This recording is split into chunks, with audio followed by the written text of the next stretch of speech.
Oi, gente. Vamos falar sobre falso profeta? Exatamente. Parece que as igrejas não aprendem, né? Principalmente as igrejas pentecostais. Elas adoram um falso profeta. Ontem eu estava em uma igreja e vi uma cena que eu fiquei com a pulga atrás da orelha. Depois, pesquisando direitinho, cheguei à conclusão: era um falso profeta. Vem com o tio Fera, eu vou explicar o que aconteceu e aí você vai entender. Antes de mais nada, você vem aqui embaixo, se inscreve no canal, curte, comenta, compartilha, ajuda o canal do tio Fera a crescer.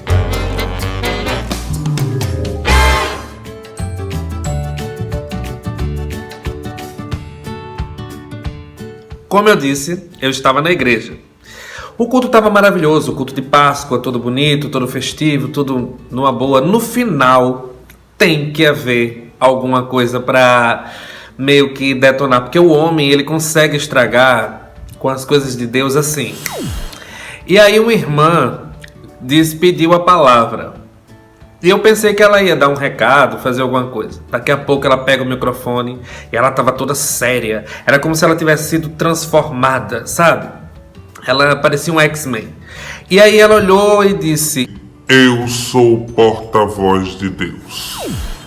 Aí eu parei, eu disse: porta-voz de Deus? Mas a irmã não tem nenhuma procuração na mão que mostre que ela é uma porta-voz de Deus. Eu não recebi nenhum recado de Deus que ele iria mandar uma porta-voz. Ela não tem nenhum documento, não tem nada. Como é que ela é uma porta-voz de Deus? Nem com a Bíblia na mão ela tá. Porque tem esse detalhe: a única porta-voz de Deus é a Bíblia Sagrada. Ele deixou a Bíblia.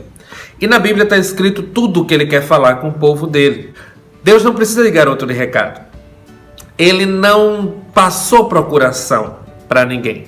Ah, mas Deus usa pessoas. Usa, mas quando ele vai usar pessoas, ele avisa que é ele. Ele dá um jeito de mostrar para você que é ele que está falando. Quando você não sente paz, quando você não sente Deus, quando você não sente que é ele, você conhece o estilo de Deus, você fica com o pé atrás.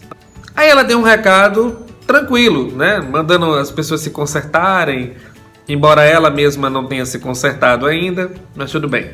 Aí mandando as pessoas se consertarem e tal, falou um monte de coisa. Aí entra o detalhe. Ela começou a orar em línguas, e ela marchava e orava em línguas, e depois ela traduzia. Gente, oração em línguas não é profecia. Quem ora em línguas edifica-se a si mesmo. Oração em línguas é uma oração. Você está conversando com Deus. E a oração em línguas é nada mais nada menos do que o Espírito orando a Deus. O teu Espírito, o Espírito Santo falando, porque o Espírito Santo ora como convém. Nós não sabemos exatamente como pedir as coisas a Deus com mais detalhes. E o Espírito sabe, porque ele tem mais intimidade com Deus. Ele é Deus. Mas isso é um assunto mais detalhado, depois eu explico. E aí ele ora para Deus e fala, sabe, como deve pedir. Ele vai lá e sabe como fazer. Porém, profecia é outra história. Profecia é um recado de Deus para o povo. Mas o recado de Deus para o povo acontece de uma forma. A primeira coisa: um profeta jamais altera a voz ou a fisionomia do rosto. Por quê? Porque o Espírito Santo não é uma entidade que baixa na pessoa e depois ela vai embora. O Espírito Santo habita em nós. Por exemplo, se eu tenho o Espírito Santo, ele está em mim agora, ele está em mim amanhã, ele está em mim ontem, ele vai estar em mim até o final da minha vida. O Espírito Santo, ele mora dentro de você. Então, e outra, a palavra de Deus fala que o Espírito é sujeito ao profeta. O que é isso? É que o Espírito Santo, por ser educado, ele não toma você e aí você entra em transe e aí ele sai falando o que ele quer. E Paulo também fala na palavra que o nosso culto é racional, ou seja, o Espírito Santo, quando quer usar alguém para falar, para dar algum recado, a pessoa vai falando, normalmente você nem percebe que é o Espírito Santo, porque Deus é sutil. Ele não gosta muito de aparecer, de fazer essas coisas. Quem gosta é Satanás, Deus não. Ele é mais sutil. Então você vai falando e você nem percebe que é Deus. Deus pode estar falando com você agora através de mim e você nem se deu conta porque eu estou falando normalmente. Eu não alterei a voz, eu não precisei orar em línguas aqui. E eu estou falando e Deus pode estar me usando para isso. É isso que eu quero que as pessoas entendam. E que os profetas ainda não entenderam porque não leem Bíblia. Os profetas que eu falo, os de hoje, né? Os de antigamente sabiam das leis de Deus. Outro detalhe. Um profeta, ele tem que ser específico. Deus, ele quando quer usar um profeta, ele usa especificamente. Como foi o caso de um profeta que Deus disse: você vai na rua direita e vai procurar um homem chamado Saulo. E aí o profeta disse: mas Senhor, Saulo que persegue os cristãos, ele vai me matar. E Deus disse: vai, porque ele é precioso para mim. E o profeta vai lá e Saulo se torna Paulo, o maior evangelista que já existiu em todos os tempos. E é isso que Deus faz. Deus é específico. Quando Deus queria mandar um profeta falar com o rei, ele dizia: você vai até o rei fulano de tal e vai dizer assim, assim, assim. E aí o profeta chegava e dizia: rei, é isso, isso e isso, e ir embora. O profeta apenas dá o recado de Deus e pronto. Você não vê passagens na Bíblia onde o profeta ora em línguas, por exemplo. Inclusive, Jesus, que é o maior profeta que já existiu na terra, no céu, em qualquer lugar, Jesus não orava em línguas.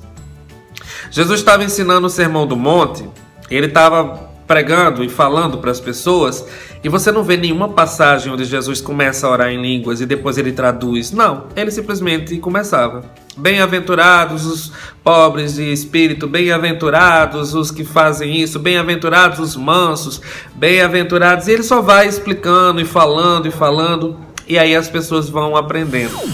Um verdadeiro profeta, ele apenas dá o recado de Deus, ele não enfeita. Um verdadeiro profeta, ele não se anuncia, como foi o caso do profeta que andava na rua e a mulher disse: ali vai um homem de Deus. Ela que testemunhava sobre ele. Ele não precisou abrir a boca e dizer: eu sou um profeta de Deus. Ela simplesmente disse: ali vai um homem de Deus. Por causa do testemunho dele, não por causa da aparência dele ou porque ele estava dizendo. Em resumo, é isso. Cuidado com os falsos profetas. Pessoas que precisam de um título: eu sou o porta-voz de Deus. Porque Jesus fala: no final dos tempos, muitos virão em meu nome dizendo: eu sou o Cristo. Não acreditem. Ou seja, no final dos tempos, Jesus vai dizer: muitos virão em meu nome dizendo: eu sou o porta-voz de Deus. Porque Jesus já disse: eu sou o caminho, a verdade e a vida. Ninguém vai ao Pai a não ser por mim. O porta-voz de Deus é Cristo. Depois dele, não há outro. Por isso que Deus deixou a Bíblia. Bem, galera, esse é o vídeo. Espero que vocês tenham gostado. Beijo do Tio Fera.